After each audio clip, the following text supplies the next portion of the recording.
Siguiendo con lo nuestro, ¿no? Sobre este gran tema, este hermoso tema del encuentro con Jesucristo.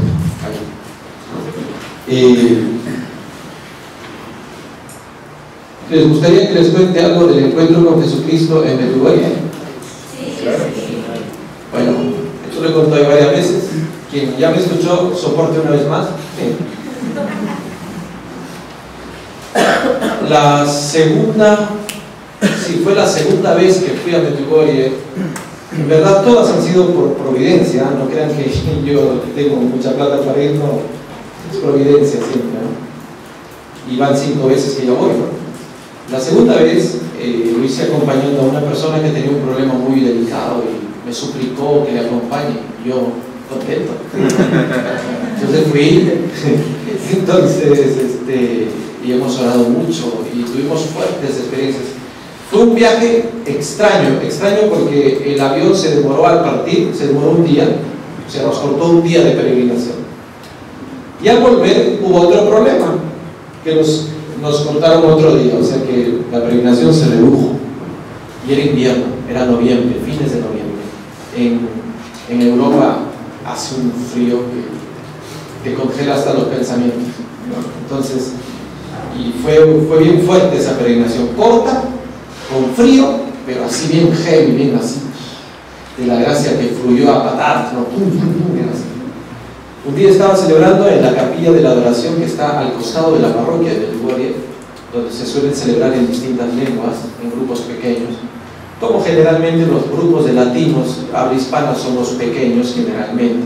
Entonces nos mandan siempre a la capillita, ¿no? Y cosa curiosa, no había ningún otro sacerdote de habla latina, de habla española. Entonces, bueno, presidí la misa, 2 o 3 peruanos, y los demás eran de varios países de Latinoamérica. Celebro, y mientras que estaba celebrando me di cuenta que había una señora al fondo que tenía unos ojazos así bien abiertos, que se comía la misa así. Y me miraba a mí. Y a mí me daba un poco como de temor, yo soy muy tímido, introvertido. Entonces, ¿qué tiene? ¿Por qué mira así, mira así? Y al final estoy en la sacristía sacándome los ornamentos con un rato de borde, volteo y ahí estaba yo. No asusté.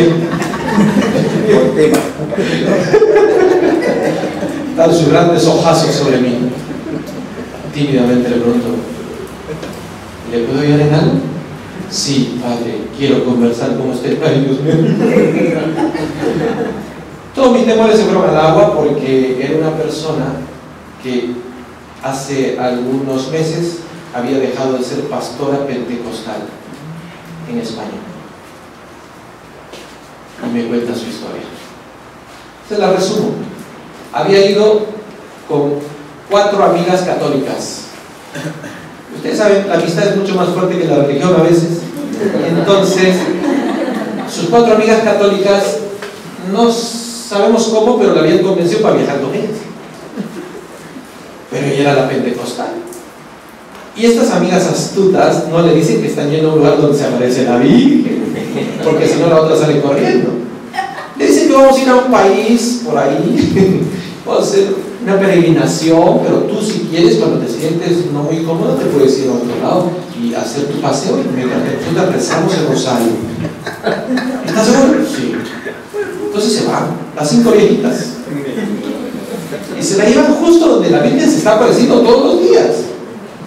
Y cuando llega el golpe que ella siente, porque por todo lado ve imágenes de María, la postal de María, ay, que la reina de la paz, y decía, pues, idolatría, y estaba con su Biblia. Estos son unos idólatras, yo no me voy a dejar transformar unos idólatras. Oh, ya ve, oh, orígenos, que Jehová, está. Y las 4 católicas que de reojo la miraban, no la obligaban. Bueno, si tú quieres, te quedas aquí en la pensión, nosotros vamos a ir a la misa. Y yo, oye, no soy idólatra, y se queda con su Biblia, ¿no? Leyendo la palabra de Jehová y todo lo demás. Como las amigas iban a la parroquia y no regresaban nunca, porque ahí las funciones litúrgicas son horas, ¿no? Ahí no hay que misa de media hora, no hay 2, 3 horas entre que rezas un rosario, vas a la misa y tal y cual, se te pasa todo el día y no lo sientes. Total que ella, un poco por eso, otro poco por la curiosidad, sale de la pensión con su Biblia, por supuesto, caminando por las calles mientras que todos están con rosarios, denarios y los mira, y llega hasta la parroquia. Mira la imagen de la Virgen y voltea. Pero algo la atrae a entrar, a llegar hasta el atrio de la parroquia. Pero otro algo le dice: no vayas, son idólatras, idólatras, idólatras. Y se encuentra con el grupo de las 4 amigas que salen de su enésimo rosario, de su enésima misa, ¿no? Contentas, ellas volando en el cielo, flotando de alegría por sentir la presencia de Dios. Se encuentran a su amiga pentecostal y le dicen: ah, ¿qué tal? ¡Qué bueno que has venido! Sí, pero yo solo venía a buscarles porque no venían nunca, y entonces, bueno, sí, perdónanos, se nos hizo tarde y tal. Se van caminando. Camino a la pensión, una de ellas le dice: mira, mañana vamos a subir a uno de estos montes. ¿Un monte? ¿Por qué van a subir? No le podía decir, bueno, porque arriba se aparece la Biblia. Bueno, porque queremos orar en este monte, es un monte muy bonito. Mentira, es feo. Si se trata de paisajes, es feo. O sea, no es para hacer turismo un poco. No hay ni un mirador siquiera, no hay nada. Aquí un cerro cualquiera le pone mirador, ¿no? Ya está, allá no.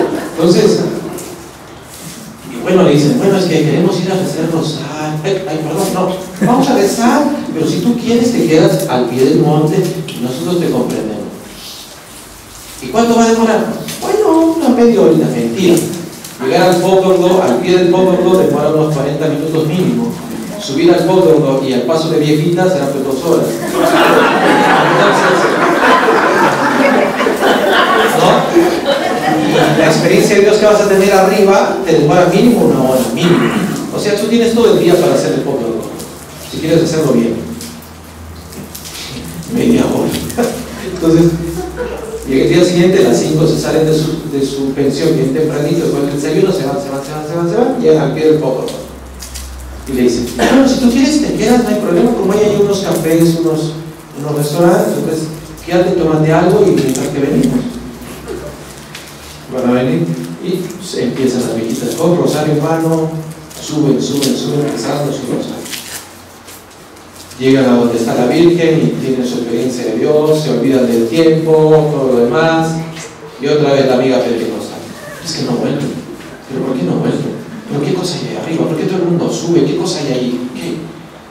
Y otra vez el tire y afloje: voy, pero no voy, pero es idolatría, pero no, pero tal. Y empieza a subir con su Biblia: oh Jehová, protégeme de los cielos. Ahí subiendo con su Biblia, pero que sube, pero que no sube, pero que va, pero que no va. Algo le dice: va, pero no, ten cuidado, es el diablo. Y todo lo demás. Cuando está subiendo, oh maravilla, se da cuenta de que ya está a la altura del lugar principal del Pócordo. Gira la cabeza, agarrada a su Biblia siempre. Mira a lo lejos la imagen blanca de la Reina de la Paz, es una imagen de mármol, que le llaman la coreana, porque la mandó a hacer un grupo de coreanos y la dejó allí en testimonio de la primera aparición. Voltea y ve la imagen de la Virgen y vuelve su rostro. Idolatría, yo no puedo mirar esas imágenes.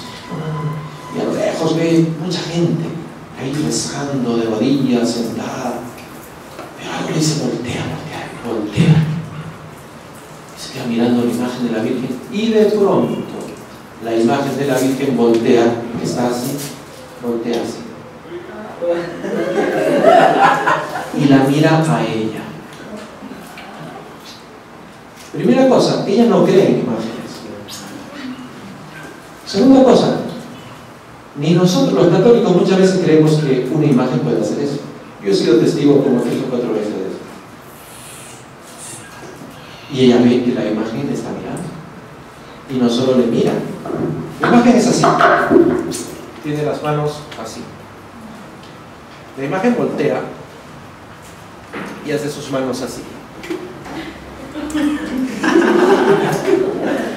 Lo caso, tremendo. Y la Virgen le sonríe y le dice: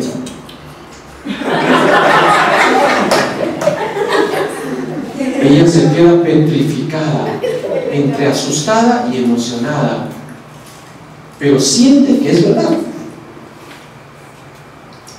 Y de pronto, como ella no se mueve, la imagen empieza a venir a ella.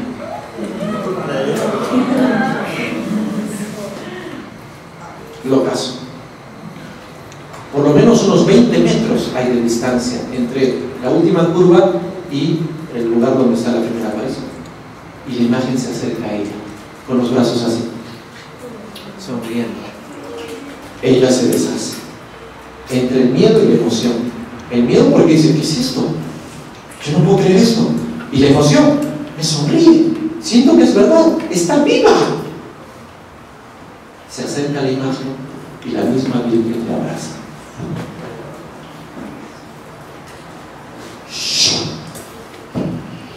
Queda anegada en llanto, llora a mares, no puede pronunciar ni una palabra porque el llanto es mayor, llora de emoción, llora de amor, llora de alegría porque la misma Virgen le está abrazando. Pasan no sé cuántos minutos y las 4 amigas católicas se acercan a donde está ella, que sigue llorando mares, y se dan cuenta de que algo le ha pasado. Primera cosa, ha subido. Segunda cosa, está llorando, pero no parece que fuera de dolor ni de desesperación. Tercera cosa, la amiga le hace señas porque no puede hablar y les trata de explicar que algo ha pasado, indicándoles a la Virgen. Ella se emociona, empiezan a rezar alrededor de ella su rosario y se dan cuenta que la pentecostal no tiene ya miedo del rosario. Van bajando por la colina hasta el pie del monte, y al pie del monte la amiga les suelta el proyectil y les dice: quiero ir a la parroquia. ¿Cómo? ¿Quieres ir a la parroquia? Sí, ahorita. Se miran, pero está emocionada, no lo dice con cólera. Quiero ir a la parroquia. Y luego le dice a una de ellas: ¿tú sabes quién es el párroco? Las 4 no sabían. ¿Quién es el párroco? No sé, ¿qué te ve el párroco? ¿No? Toma un taxi y se va. La llevan. El párroco de Medjugorje la instruye y le cuenta: padre, quizá usted me va a decir que estoy loca. Y le cuenta toda la historia. El padre sonríe y dice: ajá, mire señor, usted no está loca. ¿Por qué está tan seguro? En Medjugorje todos los días suceden historias así. Tranquilo.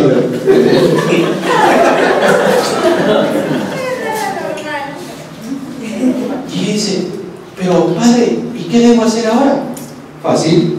Usted de España, vuelva a su país, pida a su párroco que le readmita en una liturgia especial a la iglesia católica. Volvió, se presentó al párroco, el párroco casi se desmaya porque era la pastora del pueblo, ¿no? Pero venía en son de paz, ¿no? Y le readmite delante de todo el pueblo a la fe católica.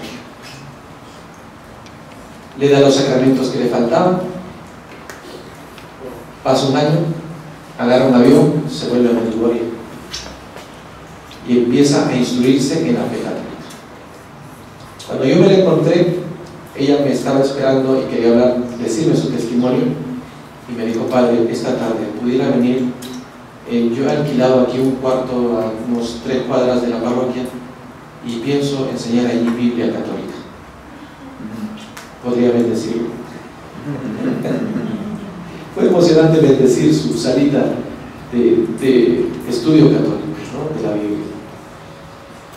Pues miren, hermanos, las experiencias de Dios se abren para quien de verdad busca al Señor. ¿Cómo creen crees tú que Dios no se va a mostrar a quien le busca con un sincero corazón? ¿Cómo crees tú que se va a negar?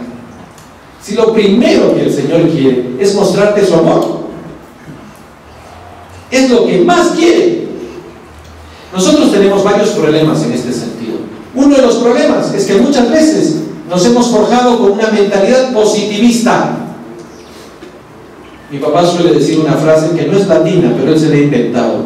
Es un latín inventado, ¿no? Dice: ojus vetus, manus palpatus. Dice. El latín criollo. No, es un latín medio machucado, de abogado. De criollado. Ojus vetus, manus palpatus. ¿Qué es eso, papá? Eso no es latín. No, sí, eso es latín. Mentira, yo sé latín. No. Bueno, o sea, la mentalidad es: yo solo creo lo que toco, lo que veo. Ojus vetus, manus palpatus. Eso. Oye, hermano, pero si tú eres de esa idea, de repente que hay alguno que tiene esa idea, hermanito, entonces tendríamos que borrar el 95% de páginas de la Biblia. ¿Te quedó claro?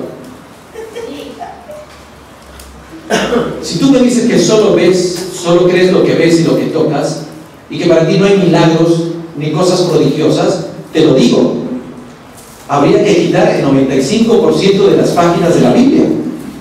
Creo que solo te quedarías con el índice.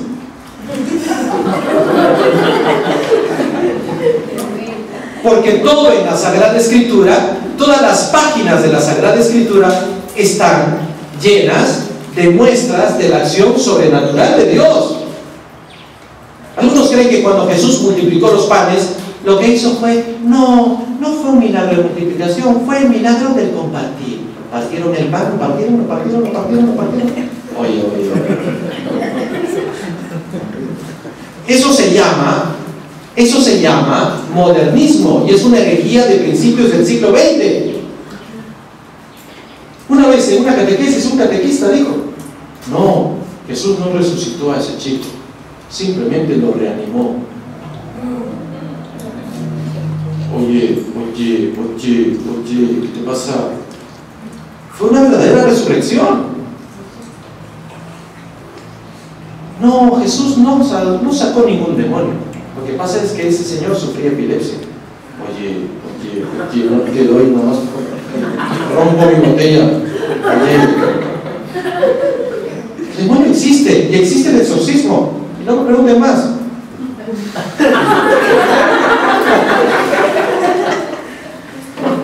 Así les digo que yo soy testigo de algunas cosas, pero ya pasa. Entonces, si nos vamos a borrar todo lo sobrenatural de la Sagrada Escritura, hermanos, ¿con qué nos quedamos? Tenemos esa mentalidad positivista, y esa mentalidad positivista hace que nos resistamos a la experiencia del amor de Dios. Cuidado con eso. El segundo problema que tenemos para la experiencia de Dios es que muchas veces nos resistimos a experimentar el amor de Dios porque tenemos heridas interiores. Y el 98% de nosotros tiene heridas interiores que no ha curado. Algunas son chiquitas, otras son más grandes.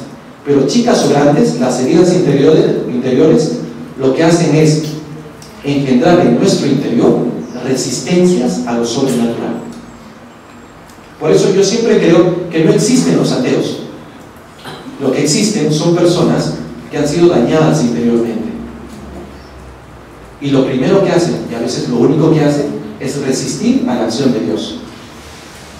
¿Por qué? Porque han sido dañados. Yo puedo entenderlo. Por eso la Virgen dice claramente: no son ateos, son personas que no han conocido el amor de Dios. ¿Por qué no han conocido el amor de Dios? Porque han sido dañados. Muchos de nosotros vamos por la vida con daños que no hemos reparado interiormente. Y por eso muchas veces en nuestra vida espiritual todo está estancado. No nos mueve nada. Llega la Pascua, llega la Navidad, Adviento, Cuaresma, siempre lo mismo. No nos emociona nada, no nos entusiasma nada. Para mí los domingos son un día como cualquier otro. Para mí la Navidad no tiene sentido. Hoy día es Pascua, la ¿Sí? Bueno, para mí es igual. Hoy es la vigilia de Pascua. Aleluya, aleluya. Pobrecito, es un hermano que tiene un daño. ¿Cuánto debe sufrir? No me mueve mi Dios para quererte. Nada me mueve, Señor. Nivel zombie. Cuidado con eso. Ese es un problema que tenemos para abrirnos a una verdadera experiencia de Dios. Otra de las razones por las cuales no nos abrimos a la experiencia del amor de Dios es porque no perdonamos. Si tú eres una de esas personas que no ha perdonado a alguien que te ha hecho mucho daño, o incluso a muchos que te han hecho mucho daño, cuidadito, que tarde o temprano vas a tener el corazón duro, bien duro. Y entonces en lo espiritual tú vas a estar estancado. Tu oración, inexistente. Tu amistad con Jesucristo, inexistente. Tu misa, como si no hubiera misa. Tu rosario, no existe. Pascua, Navidad, nada. Retiro, me aburro. Santísimo, me duermo. Cuidado, chico. Probablemente no has perdonado. Te falta perdonar. Cuando uno no perdona, crea un corazón duro. Y no es necesario que odies, porque a veces los odios son congelados. Yo no odio a nadie, yo no tengo enemigos, los demás tendrán, no. Oye, pero ve fulanito de otro hermano, sí, no. ¿Qué es eso? Odio congelado. Odio congelado. Hacia el baño no voy a. Si él sale, yo entro. Si él entra, yo salgo. Eso se llama odio congelado. Una persona que no ha hecho experiencia de Dios, cuidadito, que es proclive a ser un estropajo de Satanás. ¿Saben quién dijo eso? Nuestra madre me dijo ahí. Dijo, ustedes no se dan cuenta, pero Satanás los usa a ustedes como trapos sucios. Hace lo que quiere contigo. ¿Por qué? Porque ha cerrado tu corazón y tú no te das cuenta. Es importante perdonar. Quien perdona se abre a la experiencia de Dios. No perdonas, vas a estar bloqueado. Eso que vas tú ante un evento espiritual importante y dices, Padre, no sé qué me pasa. Estoy como un bloque de hielo. De repente es porque no has perdonado.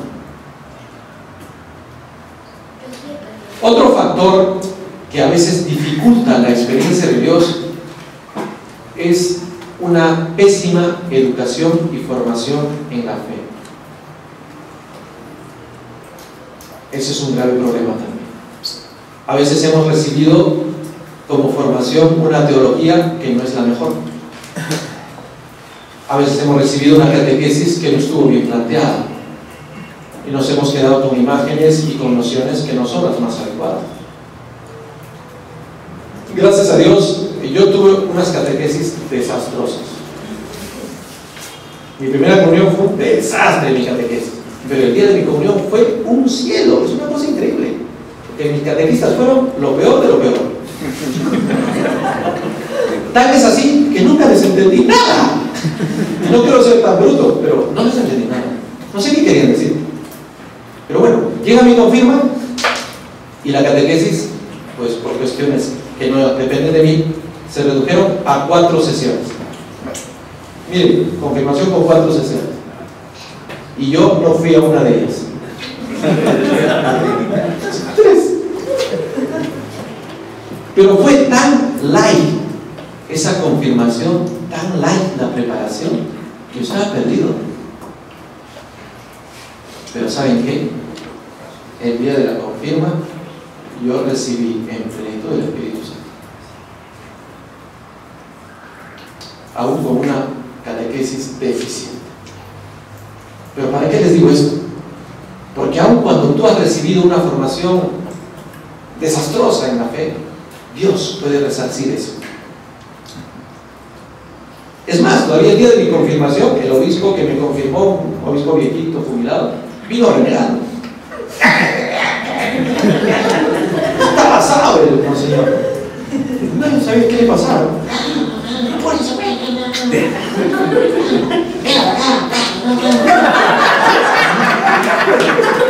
La verdad que yo estaba asustado, ahorita me agarran patadas. De verdad que una confirmación así un poco extraña fue. Pero aún así yo recibí el Espíritu Santo, porque el obispo era verdadero y el don del Espíritu era verdadero, y la iglesia estaba presente con todo lo malo que fue, con todo lo imperfecto que fue. Entonces todos tenemos esperanza de una experiencia de Dios, aun cuando hemos sido mal formados, todos. Yo les he contado que yo fui formado de un modo para la vida religiosa, pero en estos últimos 10 años he tenido que resetear bastante. Dios tuvo misericordia de mí, la tiene en abundancia.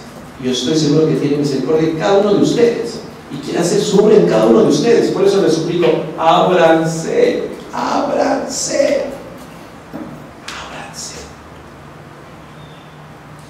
Y hay otro factor que también dificulta la experiencia de Dios, se llama miedo.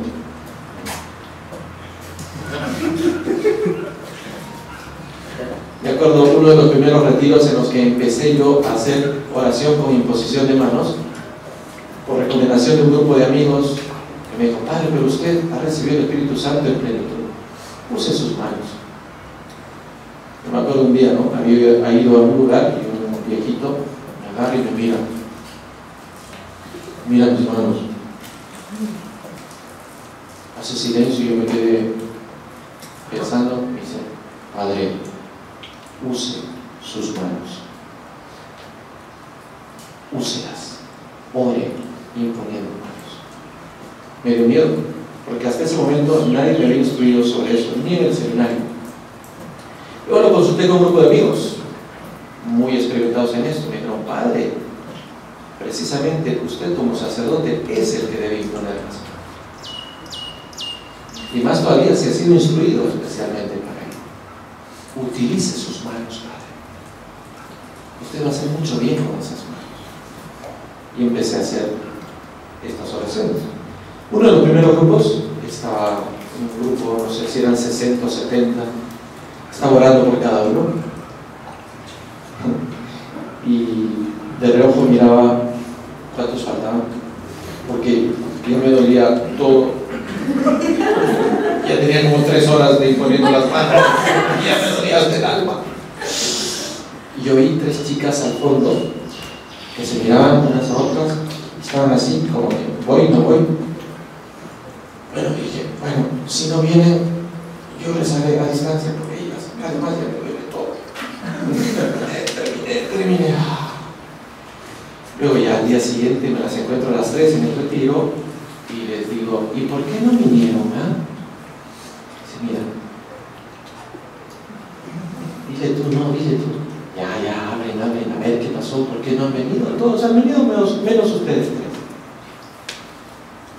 Ay, padre, es que teníamos miedo ¿qué tal si usted ora por nosotros? Nos caemos y si nos chacamos.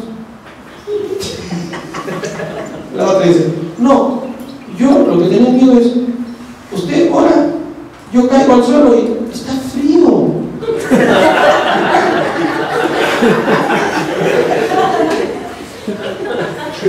Y la otra dijo, no, es que yo lo que me daba miedo era, ¿qué va a decir la gente? ¿El qué dirá? O sea, muchas veces tenemos ese miedo curioso a la acción de Dios, ¿no?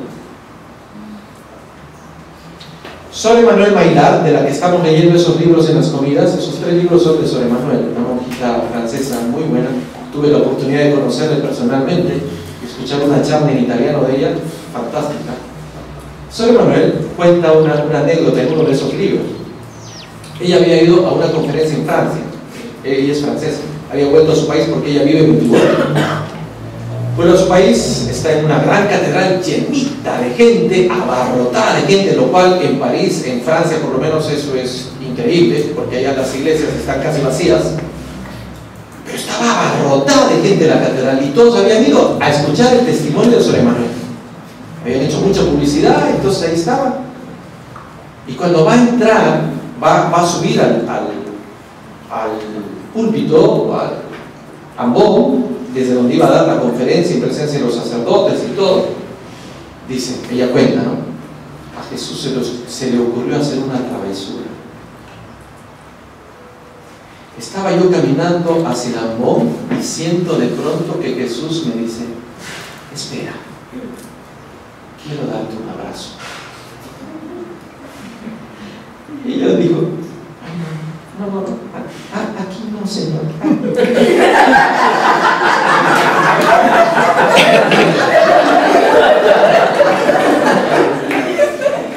Sí, ya sé que yo soy tu esposa, pero aquí no. Es que ella intuía que si Jesús le iba a abrazar, ella se iba a emocionar y tiene toda la catedral llena de gente que está esperando que comience a hablar. Y si ella empieza a llorar, no va a terminar en una hora. Entonces le dicen, aquí no, Señor, te lo suplico, aquí no, terminando la conferencia, ahí sí. Y siente que Jesús le dice, ahora sí. Y va caminando, llega al ambón y siente el abrazo de Jesús. Y empieza. Entonces, mira. Y ella cuenta su lucha interior, ¿no? O sea, ella estaba preocupada por la gente. La gente quiere escucharla. Y de repente dice, esta monja viene y va a llorar. ¿Qué es esto? Ese es su testimonio. Tan mal le va, ¿no? Y Jesús poquito a poco la fue dejando, recuperó el aliento y solo se limitó a decir, pido disculpas, pero todos ya se dieron cuenta de que no había sido nada malo, había sido algo hermoso y empezaron a aplaudir. Y él todavía más. A veces tenemos vergüenza, de ella misma decía, yo también tenía vergüenza, o sea, vamos, en mi comunidad, pues ya Señor, con todo, lánzate, pero aquí, mira, hay como 3,000 personas y están los sacerdotes, el obispo y yo como que no. Es que para la experiencia de Dios uno tiene que ser un poco niño. Y los niños, ¿no? Valga un botón por ahí, no tienen vergüenza. Son libres. Son absolutamente libres. O sea, ellos no están ahí midiéndose. Me acuerdo en plena predicación un día en un retiro, había un chiquitín por ahí. Estoy hablando todo chévere, ¿no? Estoy llegando al corazón, la gente estaba. Y yo dentro me dice, ya estoy logrando. Y un chiquitín al fondo dice, papá, pichi.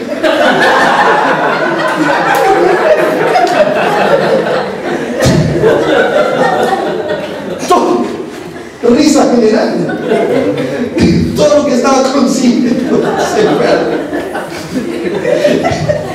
Pero bueno, me serví de ello para hablarte de la sencillez. Y al final creo que valió. O sea, son libres. Para la experiencia de Dios tú tienes que ser libre como un pequeño. Si no eres libre como un pequeño, puedes también negarte esa experiencia de Dios.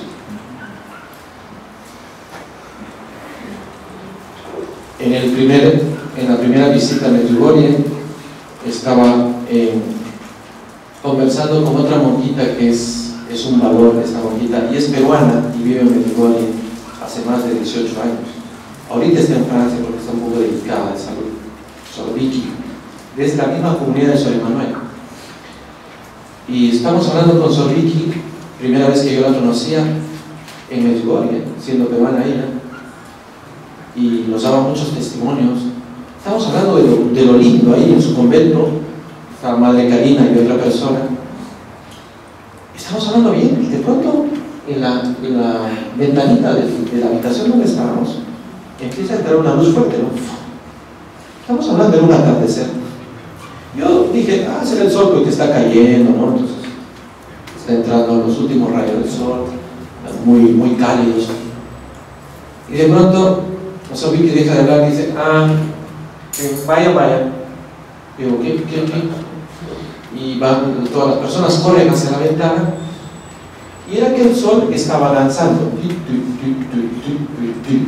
disparaba rayos. Yo volteo, miro, nunca había visto eso hasta ese momento. Tampoco lo había pedido por si acaso. Veo y lo primero que siento es bello, mucho bello. Volteo y la miro al solvillo. Dice, padre, no se asuste, todos los días es aquí, así, lo mismo, medio lugar, todos los días.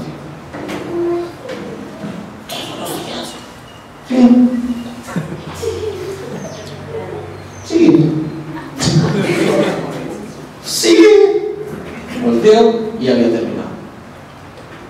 A veces nuestro miedo hace que se bloquee una acción de Dios. Por mi miedo yo volteé y ya no vi más el sol. Si yo no hubiera tenido miedo, quizá ¿qué me hubiera dicho el Señor? Muchas veces el miedo bloquea mucho la experiencia de Dios.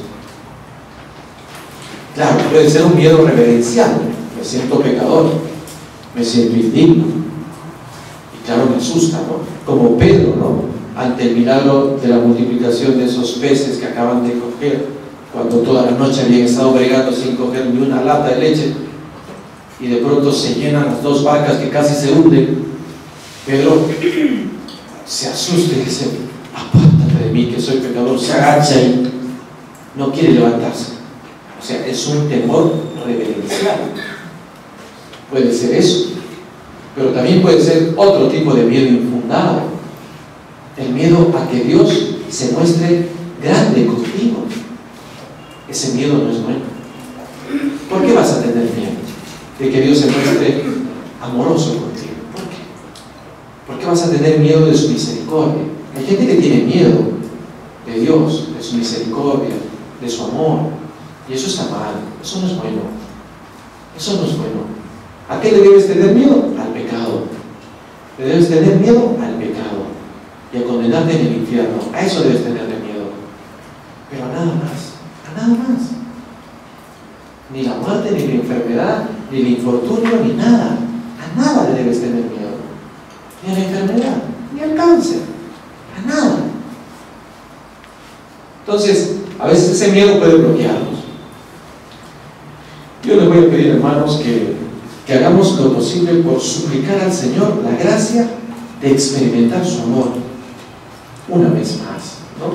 Ahí ustedes en su hojita tienen, en esta hojita tienen un temita que dice los pasos de la lección divina. ¿Lo tienen?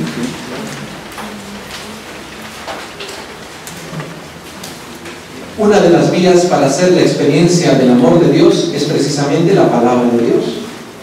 Debemos agarrarle mucho cariño a la Biblia, mucho cariño a la Biblia, sobre todo a los evangelios y a las cartas de Pablo. Entonces, la lección divina es un método. Voy a invertir este tiempo en explicarlo. Es un método que la Iglesia, atenta a los signos de los tiempos, ha rescatado, porque este método viene de los primeros siglos de la fe. Esto lo usaban mucho los primeros monjes del desierto, luego ya fue sistematizado y ahora está abierto a todos. Ahora yo observo que muchos laicos hacen la lección divina, lo cual es muy, muy bueno. Nosotros también como comunidad la hacemos diariamente. Tiene estos pasos: leer, meditar, orar, contemplar y actuar. Las palabras latinas es lectio, meditatio, oratio, contemplatio y actio. ¿Ya? Esas son en latín. El nombre de lección divina viene del primer paso, que es leer. Lectura divina, diríamos, ¿no? ¿En qué consiste el primer paso? Se trata de que después de haber ubicado el texto bíblico, de preferencia tomar el evangelio que corresponde a la misa de cada día, Debes leerlo tantas veces sea necesario, hasta que te quedes con la idea del texto. Personajes, qué dice cada personaje, lugar y momento del día, si es posible, particularidades sobre la asamblea presente, o sea, quiénes son, quiénes están allí, qué grupos hay, gestos y miradas de los personajes. O sea, se trata de leer, estar atento a esos detallitos y tratar de ponértelos en tu mente. A ver, ¿quién está? ¿Con quién está? ¿Qué está diciendo? ¿En dónde está? ¿Hay algunas cosas particulares de esta escena? Esta. Se trata de leer muchas veces hasta que la mente quede fijada en el texto. Es la primera parte. Por ejemplo, podríamos tomar Juan 20, del 19 al 29. ¿Pueden abrir sus Biblias? Vamos a hacer un ejercicio aquí con la Biblia en la mano, ¿ya? Juan 20, del 19 al 29.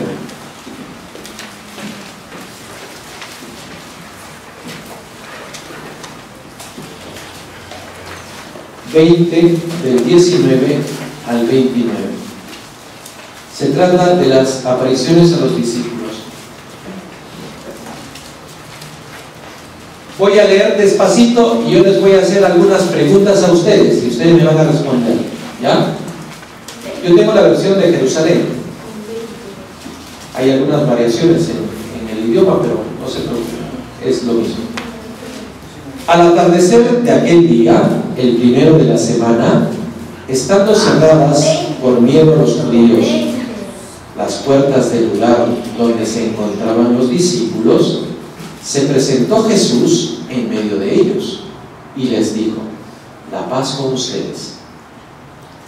Dicho esto, les mostró las manos y el costado.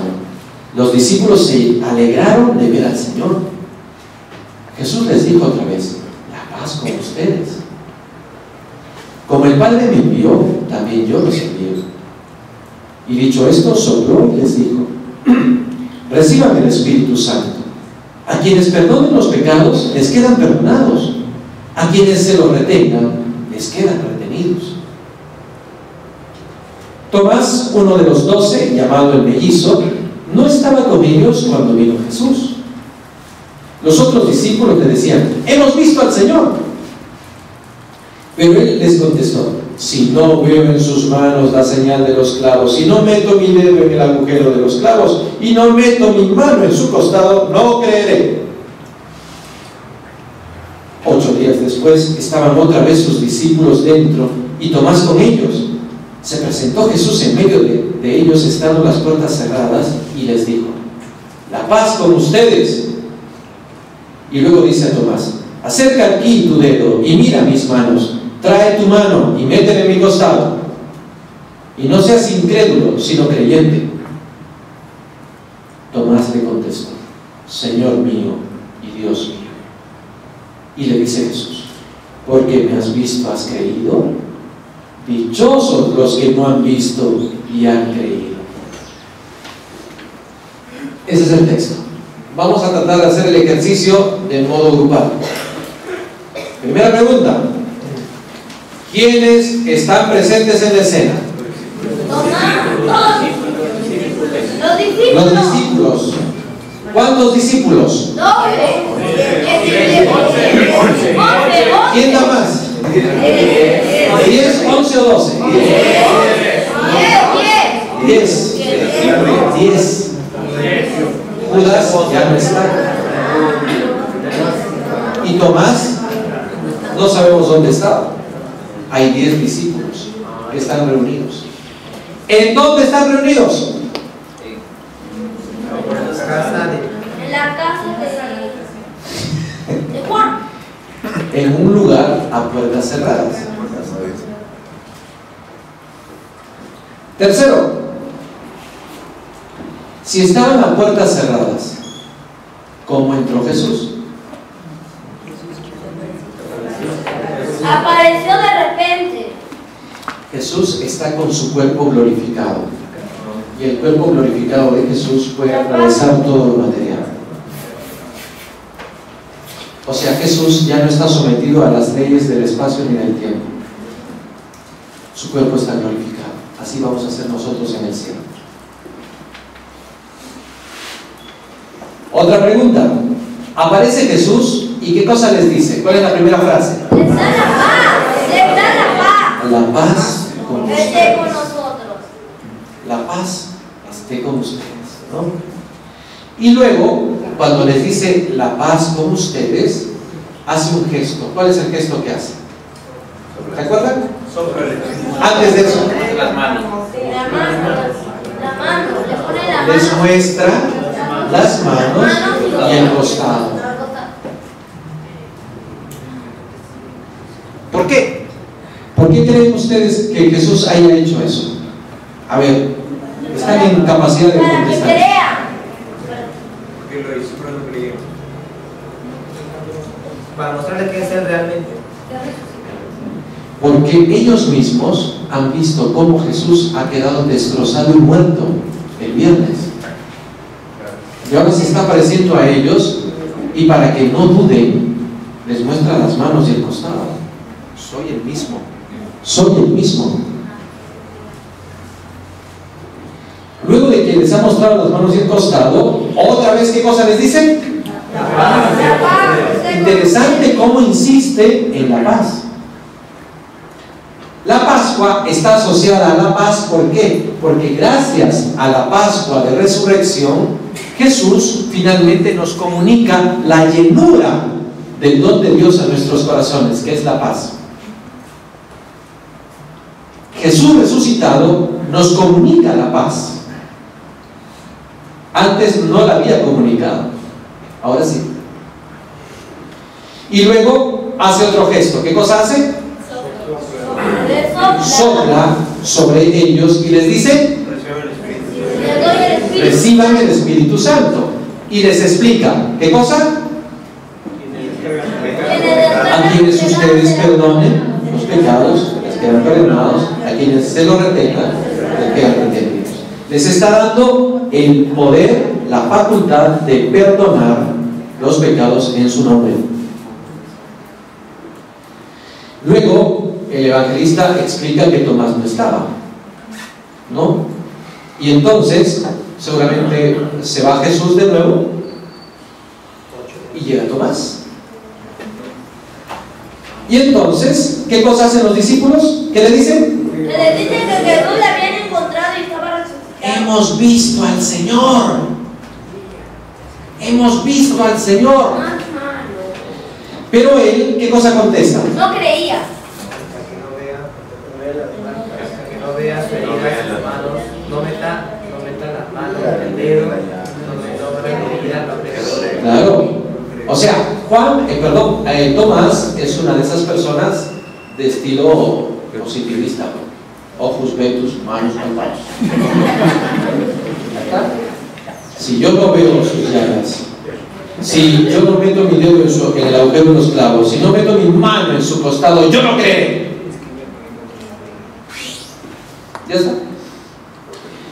Y entonces, ¿qué cosa pasa? ¿Jesús viene de inmediato? No, 8 días. Pasan 8 días desde ese momento hasta que Jesús vuelve. Jesús se toma su tiempo. Hace años, Padre Ignacio Muguiro, a quien yo quiero tanto, que ahora está en la gloria de Dios, que en paz descanse, santo varón, él, cuando daba los retiros y llegaba a este evangelio, me gustaba, todo su retiro me gustaba, pero sobre todo este texto él lo hacía muy bien, porque él lo recreaba, ¿no? Él ponía la escena de los 10 discípulos que están contentos, ¿no? Hemos visto al Señor, y entra Tomás. Hola, entra Tomás. ¿Qué tal? ¿Por qué están alegres? Si todo nos está yendo muy mal. Claro, porque habían tenido la crucifixión, Jesús muerto. ¿Qué tiene? ¿Qué cosa están tomando? ¿Qué tiene? Se sientan. ¿Por qué están así? ¿Por qué me miran así? Oye, pero es que hemos visto al Señor. ¿Cómo? ¿Que hemos visto visto al Señor, está vivo, está vivo. A ver. Explíquense. A ver, Pedro, dime, ¿qué cosa pasa acá? Hemos visto al Señor, ha venido, nos ha dicho la paz, nos ha dado poder para perdonar pecados. Oigan, miren, yo siempre digo, cuando uno se desilusiona bastante de algo que había llenado su alma, siempre se vuelve loco. Entonces ustedes están rayados. Pero es que... Nada. Yo soy un hombre muy concreto. Y aquí ustedes están llevados por no sé qué sugestión psicológica. Yo me voy a quedar aquí tranquilo. Y si ustedes dicen eso, y si eso es verdad, pues bueno, que venga Jesús. Pasa un día. ¿Ya ven? No viene Jesús. Sí, pues, cuando yo estoy siempre pasan cosas. No, claro. Yo me voy y inventan una historia. Y claro, y ahora que yo estoy, miren, ¿dónde está Jesús? ¿Dónde está? Los 10 ahí. Pero bueno, sí, claro. Segundo día, ya ven, no pasa nada. Segundo día, Tomás no se fue de la casa. Tomás no se fue. Y no ha venido. Llámenlo, si quieren. Tercer día, Tomás no se fue de la casa. Y no pasó nadita. Cuarto día, ¿cómo nos habrá tenido 8 días así? Llega el octavo día, les dije, son 8 días. Muertito está. Yo no sé, ustedes están imaginando cosas. Aparece Jesús. Tomás, ¿qué le dice? Acerca aquí tu dedo y mira mis manos. Trae tu mano y métela en mi costado. Y no seas incrédulo, sino creyente. El choque que habrá tenido Tomás interiormente. Porque claro, él era uno de esos que creen lo que ven, nada más lo que tocan. Entonces, ahora verlo resucitado y que Jesús se está adecuando a su exigencia. Manos, aquí están. Costado, aquí está. Dale, venga, manito, dedito, aquí, ven. Ya está, suficiente. ¿Ah? ¿Quieres? ¿Más? Con sangrecita, si quieres. Tomás estaría deshecho, ¿no? Deshecho. Le costó bastante creer eso. Yo pienso que en el fondo no es que Tomás no fuese creyente, para nada. Es Santo Tomás Apóstol. Lo que pasa es que él había quedado muy chocado con ese triste final de su maestro el viernes. O sea, estaba escandalizado, se le había desgarrado la vida y lo había visto tan real como fue, que dijo que este es el final. Y le dolía pensar eso, pero sus sentidos le dictaban eso. O sea, aceptar que ahora estaba resucitado, glorioso, vivo, fue un choque para él. Entonces, esta es la escena. Entonces, se trata de ver personajes, lugar, detalles, gestos, palabras. Es el primer paso de la lección. Segundo paso, dice meditar. Meditación. Se trata de que una vez ya retenido el texto, te preguntes qué quiere decir Jesús en este texto. ¿Cuál es el mensaje del texto? Según sus elementos, personajes, frases, lugar, momento, etc. La primera pregunta es, ¿qué dice el texto en general? O sea, para todos. Y la segunda es, ¿qué me dice el texto en personal? Ante la segunda pregunta debo estar atento a lo que provoca en mi corazón la lectura del texto. ¿Qué suscita en mi interior? ¿Qué sentimiento o emoción? ¿En qué me toca en particular este texto? ¿Dónde he sentido que mi corazón hizo esto es, esta palabra, este gesto, esta imagen? Ajá, ahí te está hablando de Dios. Entonces ahora tú, ¿qué cosa vas a decir? ¿Qué me dice Jesús? Te vas a preguntar, ¿qué me dice? Ajá, por medio de esta palabra, entonces siento esto. Ajá.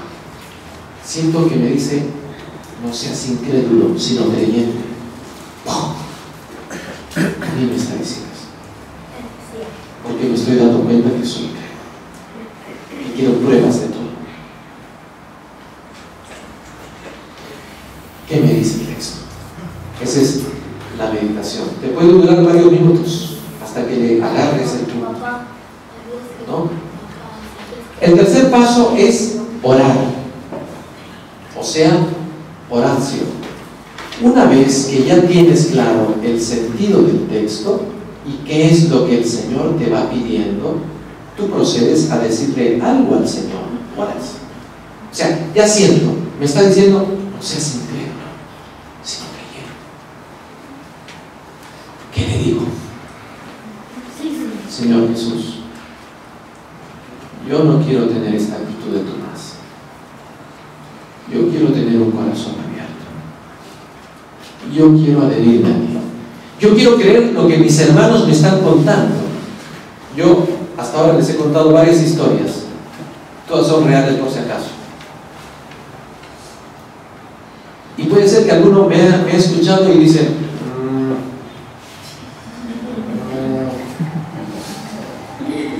ya que voy a... Hay gente que cuando tú le cuentas una experiencia de Dios, te miran con caso psiquiátrico. ¿No? Cuando hemos sido formados de modo positivista, es así. A Tomás le ha pasado algo parecido, porque ve a sus compañeros entusiastas, firmes, fuertes en la fe, porque Jesús está vivo. Estos patas, algo ha pasado. Han fumado algo. Algo ha pasado acá. O sea, es lo que suele pasar, ¿no? Uno se adhiere o no se adhiere al testimonio que le dan. Tomás tuvo el problema de no adherirse al testimonio de sus amigos. Sus amigos le dieron testimonio y él no quiso creer el testimonio. ¿Qué es la fe? Es adherirse al testimonio que otros creyentes me dan sobre Jesús. Amén. ¿Cómo se extendió el Evangelio por todo el mundo? Porque los apóstoles y sus discípulos dieron testimonio. Y los demás se convierten a Jesucristo cuando escuchan el testimonio y se adhieren de corazón al testimonio. Tomás no quiso adherirse. Ese fue el problema. Y Jesús viene a curar esa falta de adhesión. Venga, chiquito, venga. A ver, tú positivista, venga para acá, venga. Así. Entonces tú oras pidiendo que el Señor te conceda esa misma adhesión. Que te conceda esa adhesión. Oras libremente, según lo que el corazón va sintiendo, según lo que va fluyendo. Oras. ¿Cuánto tiempo? El tiempo que te dé el corazón. El tiempo que te dé el corazón. Puedes orar escribiendo, puedes orar con llanto, puedes orar contemplando. Perfecto. Y llega un punto, precisamente, es el punto más alto de la lección divina, que se llama contemplar o contemplación. Voy a leer. La contemplación es la forma más alta de la oración cristiana. Se trata de que, guiados por el Espíritu Santo, nos dejemos conducir hasta un punto en el que quedemos quietos y como saboreando algo de la palabra meditada. Nos quedamos en quieto. Hay una palabra que me ha hincado, que me ha llenado el alma, que me ha iluminado. Me quedo ahí, la voy repitiendo. ¿Han visto, por ejemplo, los niños pequeños cuando encuentran una palabra que les suena bonito o les suena muy significativa, la repiten? Yo lo he visto en mi sobrinito, cuando era chiquitito. Y repetía una palabra, y repetía. ¿Pero por qué repites tanto? Que me gusta. La repetición es un paso a la contemplación. Por eso el rosario es una oración contemplativa. No por nada se dice en el primer misterio contemplamos. Porque la repetición está unida a la contemplación. Me estaciono ahí. Si tú encuentras en este texto algo que te ha encendido el alma, repítelo.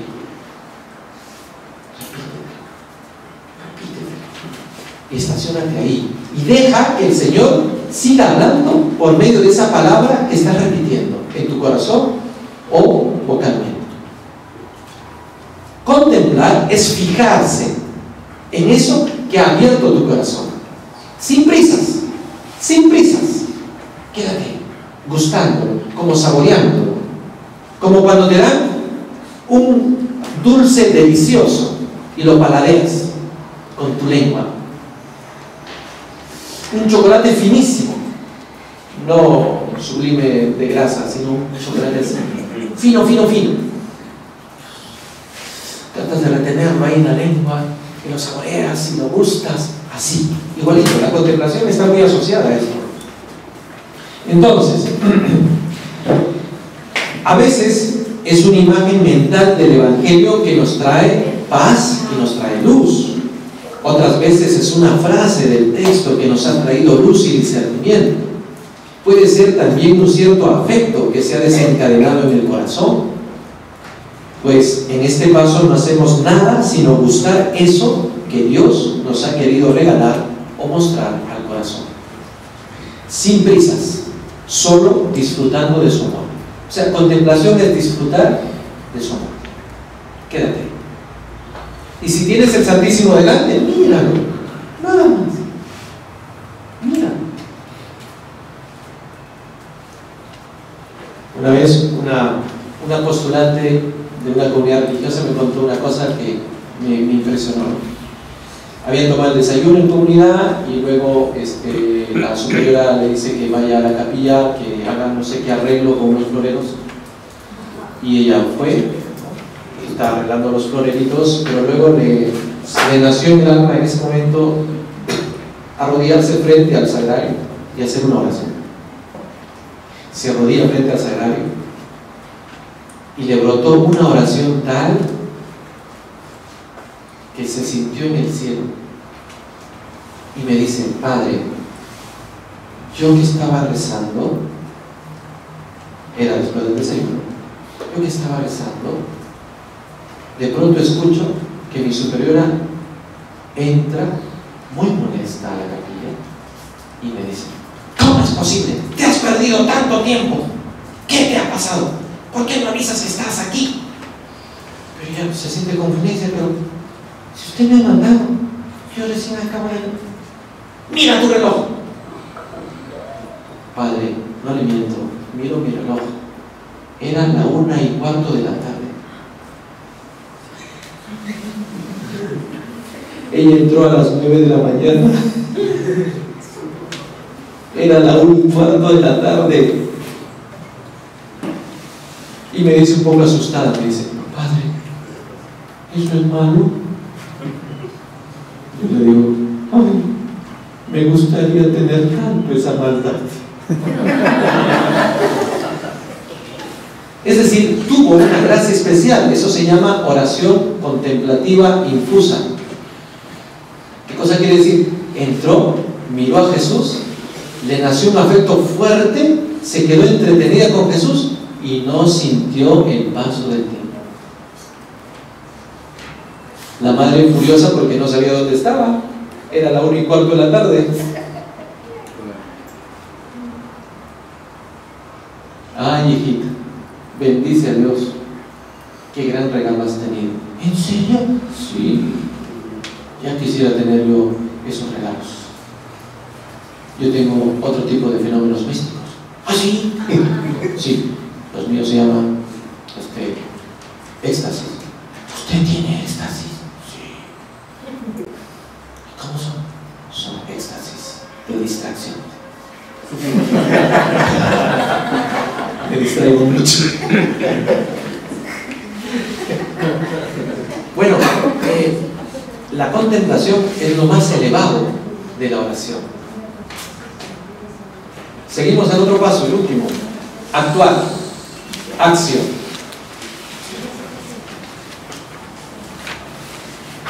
Se refiere a la acción que debes tomar. Se trata de formularse un propósito para el día, una acción que cumplir, que puede estar muy ligada a lo que has meditado, que puede ser una obra de caridad o de misericordia para con el prójimo, una reforma concreta en la propia vida, una renuncia a algo por amor a Jesucristo, el acometer las propias responsabilidades con más decisión y entusiasmo, el no huir de algo que desagrada pero que debo enfrentar, un cambio de actitud habitual, etc. O sea, es ya proyectarse al día. Ya, he tenido mi lectura tranquila, he meditado, he pensado qué me dice Jesús, luego le he dicho algo a Jesús en mi oración, luego me he quedado un rato contemplándole, gozando de su amor. Ahora, ¿qué cosa debo hacer en este día? Que puede estar directamente ligado con esta palabra, o puede ser una luz que por ahí salga, ¿no? De repente has meditado esta resurrección y de pronto el Espíritu Santo suscitó en ti que, no sé, debes tomar un curso de música, porque hasta ahora has sido muy improvisado y debes estudiar más. De repente el Espíritu Santo suscita eso.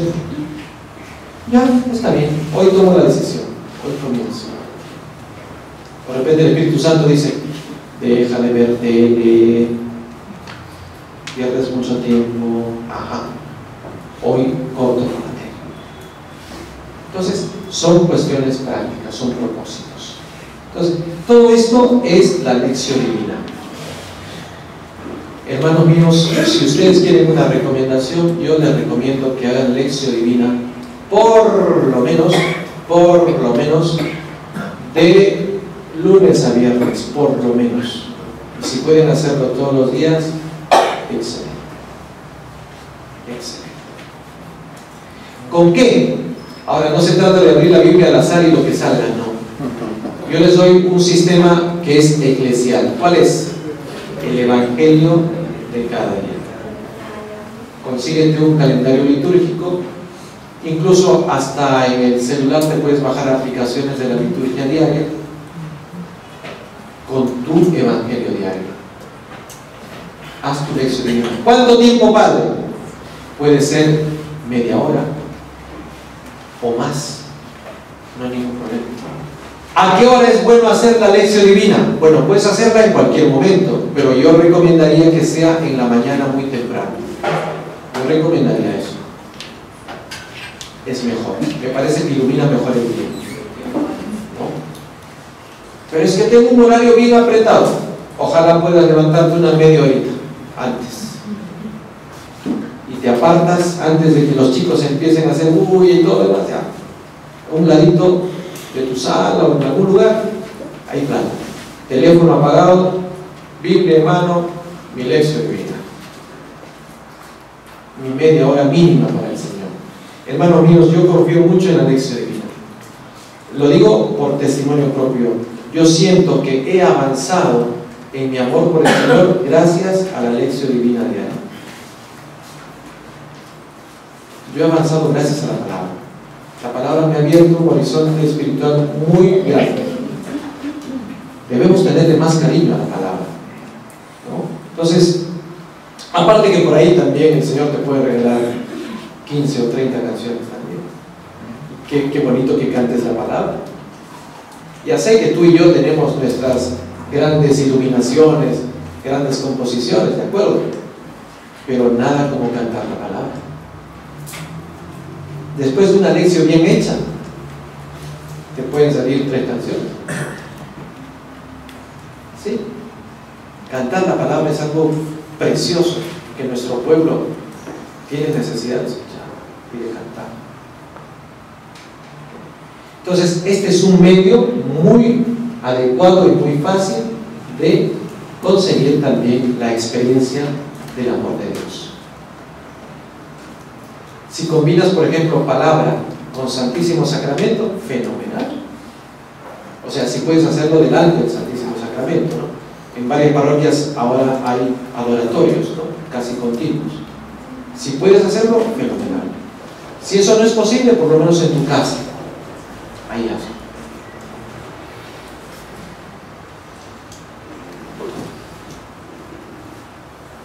Y nada, pues esto es lo que quería decirles a propósito de esta segunda parte del tema de la experiencia del amor de Dios.